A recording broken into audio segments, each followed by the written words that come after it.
Hey, Fair Forest. I hope that you're doing well today. Welcome to day 8 of our first of the year devotions as we fast at the beginning of this year, as we prioritize Jesus at the beginning of the year because we want to see him work and move all throughout 2025.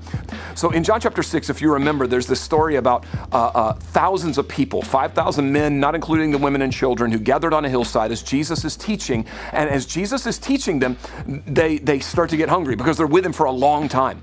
So the disciples come to Jesus and they say, we need to turn these people away, send them back to the town. It's going to be a long walk, and some of them are going to start passing out on the way because they're so hungry. Now, Jesus is going to say in John 6, before what I'm about to read, he's going to tell them, hey, what do you have to feed them?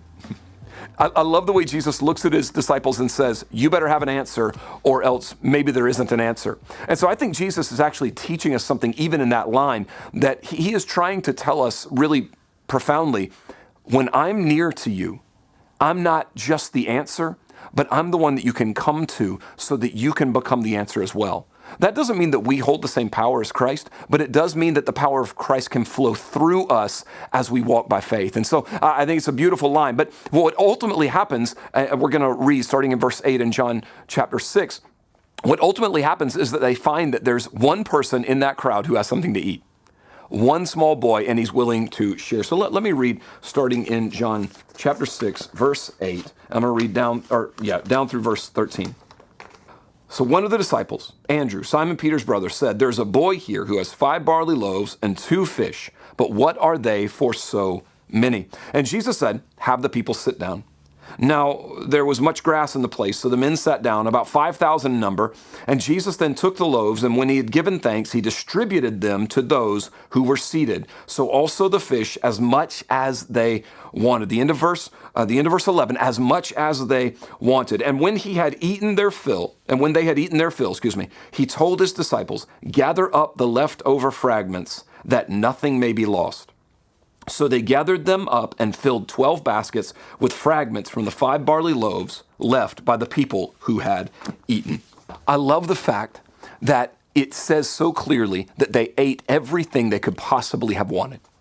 Everything that they could have desired, not just what they needed, but what they wanted. They ate all that they wanted. And then after that, we see the beautiful statement that there were 12 baskets left over. See, we're in a season of fasting right now. We're in a season of denial, of pushing some things aside because we believe that what God has for us is more, is worth more and is more in quantity and in quality than what we could take if we simply had whatever it is that you're fasting. If it's social media, the internet, TV, food, drinks, sweets, whatever it is. So I was thinking about this earlier as I was praying, and so I just want to read you a couple things that I had jotted down.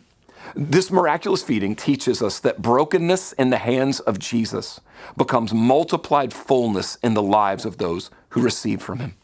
We can either be full in the way that we can fill ourselves, or we can give him what we have and find out what it means to be full in the way that only he can satisfy us.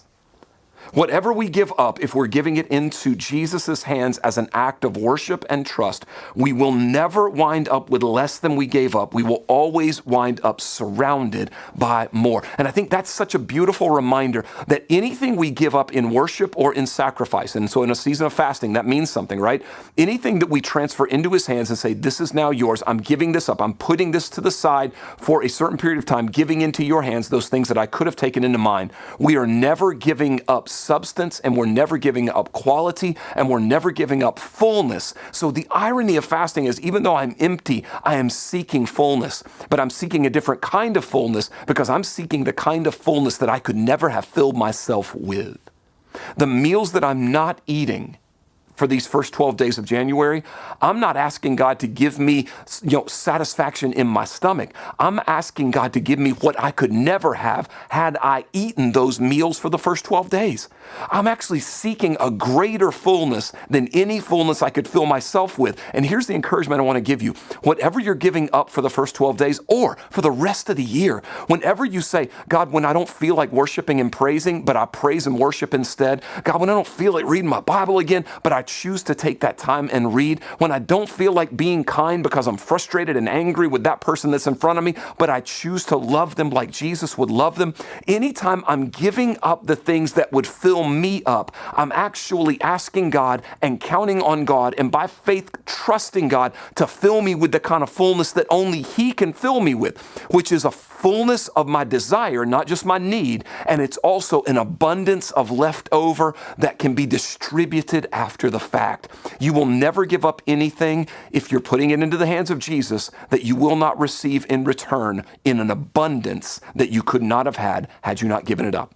That's a complicated sentence, but it's a simple principle.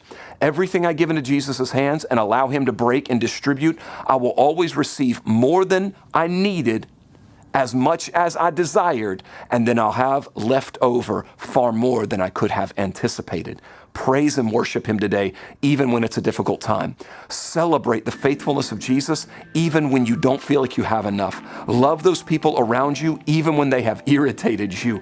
Be kind, even when kindness has not been shown to you. Pray, even when prayer's not making sense. Open the Word of God, even when you just don't want to because you're weary or it stopped making sense. I'm telling you, in all of those situations, when you put into the hands of Christ the things that you have, He will give you back in abundance all that you could not have given yourself. I hope that encourages you. I hope that I'm not just telling you what to do. I don't just want you to hear, okay, Pastor's telling us what to do again. I want you to hear me. This is how God blesses our life. This is how God does more for us than we can do for ourselves. But so many of us have clinched so tightly to the things that we want that we're getting what we need, but we're not getting all that we desire. And today, as a reminder, let me just tell you, when you surrender into God's hands what you needed, you will find out that your life can be filled with all that you desired. I love you. Blessings.